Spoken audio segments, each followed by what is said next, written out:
Así que yo mismo con la mente sirvo a la ley de Dios, pero con la carne a la ley del pecado.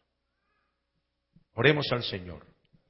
Padre, en el nombre de Jesucristo, en esta tarde te doy gracias una vez más por permitirme el privilegio y la oportunidad de poderte presentar mi vida, Señor, y decirte de nuevo, aquí estoy, usa mi vida, usa tu palabra, háblanos conforme a tu propósito, buen Dios. Bendice a cada hermano, a cada amigo, habla el corazón por esta palabra. Permite que entendamos cada uno de los que estamos aquí, que tu muerte en la cruz no fue en vano, que aunque dentro de nosotros, Señor, haya este grito de exclamación, como lo hubo en el apóstol Pablo, Señor, cuando no comprendía, oh Dios, el por qué hacía cosas que él no quería, por qué hacía cosas que detestaba y no hacía el bien que quería. De igual manera, muchas vidas hoy sobre la tierra hacen lo mismo, Señor. Quieren hacer lo bueno, mas no lo hacen. Y hacen lo que ellos detestan, hacen lo que ellos no quieren. Porque el pecado ha tomado ocasión en ellos y los ha matado. Porque el pecado se ha enseñoreado de ellos y los ha doblegado. Pero tú viniste a la cruz del Calvario y obtuviste el triunfo completo. Venciste el pecado, venciste la muerte. Te levantaste de los muertos, Señor. Y ahora estás sentado a la diestra del Padre, dispuesto, Señor, a entregarnos la victoria obtenida a todos aquellos que por la fe acudamos a ti, pidiendo limpieza por tu sangre preciosa, pidiendo santificación y pidiendo, Señor, el triunfo sobre el pecado, sobre la carne y sobre el mundo. Gracias, Padre, en Cristo Jesús. Amén y amén. Pueden tomar asiento, por favor. Maravilloso el nombre del Señor.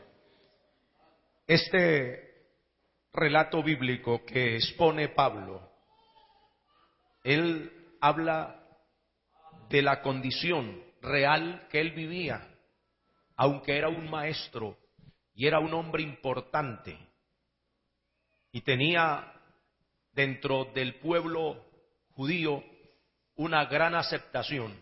Sin embargo, él se daba cuenta de muchas cosas que quería hacer buenas, pero no las podía hacer, y cosas que él detestaba y no quería hacerlas y las hacía. Y él explica el por qué le ocurría esto. Yo sé que hay muchas personas, también como Pablo, que quieren agradar a Dios, que quieren servir a Dios, que quieren vivir para Dios y luchan por sus propios medios para lograr hacerlo y no pueden. Hay una razón. La Biblia es clara cuando dice el por qué todos los seres humanos automáticamente, tan pronto la persona comienza a crecer, a desarrollarse, la naturaleza comienza a inclinarse hacia el mal, hacia el pecado. Y uno se pregunta, ¿y por qué si muchas veces en la casa del todo no se les dice que aprendan lo malo? Pues se trata de darles consejos. Hay muchos hogares, inclusive de gente religiosa, que trata de decirle a los hijos, hagan lo bueno, hagan lo recto. Sin embargo, ellos hacen lo contrario. ¿Qué explicación le daríamos a esto, hermanos? ¿Qué explicación le daríamos a esto, amigos? A esa pregunta, a ese interrogante, la respuesta la tenemos en el pasaje que leíamos. Un hombre que, como dije, gozaba de muy buena reputación dentro del pueblo de Israel. Era un doctor, era una eminencia, si podemos usar la palabra, ¿cierto? Ese término, porque realmente lo era. Saulo de Tarso, según los teólogos y eruditos bíblicos, afirman que era un hombre muy brillante, muy docto, el hombre más reconocido en los días de Jesucristo. Estoy hablando de hombres, excepto el Señor, ¿no? Que nadie lo supera a él. Estoy hablando de hombres que eran muy reconocidos, muy respetados, muy venerados en Israel en los días de Cristo, y era Gamaliel. o en los días de los apóstoles y en los días de Cristo también, el famoso doctor Gamaliel, un judío, un rabí, un maestro muy destacado en cuanto a la ley judía. Como hoy hay muchos doctores destacados en conocimientos teológicos, arqueológicos, científicos, ¿verdad? Gente que uno se queda oyéndolos y dice, uy, qué eminencia, ¿cierto? Qué cerebro. Pues Gamaliel era un hombre de esa talla. Y según dicen que Pablo lo superó, que Gamaliel fue el maestro de Pablo, pero que Pablo lo superó. Pero Pablo, a pesar de toda esa mente brillante y esa capacidad que tenía, intuitiva y educación, sin embargo, Pablo veía un problema en él serio, a punto de que llegó a convertirse en el enemigo número uno del cristianismo, en el hombre que deseaba borrar. Han habido muchos intentos para tratar de borrar de sobre el planeta el remanente que sirve al Señor, el pueblo que sirve al Señor. Entre el pueblo judío se levantó Saulo de Tarso con esa mentalidad. Siempre han habido mentes esquizofrénicas que han querido borrar de sobre la faz de la tierra todo lo que tenga que ver con el culto a Dios, con el servicio a Dios. La Segunda Guerra Mundial, usted escuchó cuando se levantó Hitler, y según las estadísticas dicen que Hitler mandó a matar alrededor de casi 6 millones de judíos en los campos de concentración. Leía en días pasados un artículo en una revista del famoso doctor, apodado el Doctor Muerte.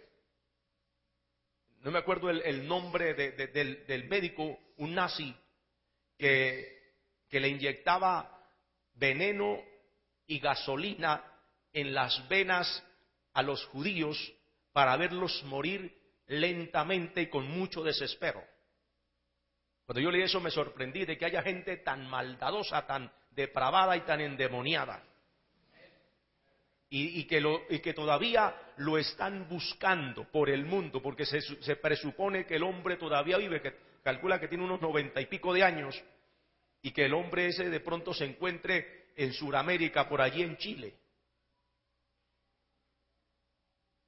Por allá, quién sabe, estará como las ratas o las cucarachas metidas bajo las piedras donde no lo consigan, hermano, porque la Interpol y todas las...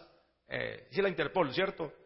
La policía al nivel mundial, ¿no? Internacional, que lo están buscando para cobrarle los crímenes horrendos que cometió bajo el fanatismo del nazismo.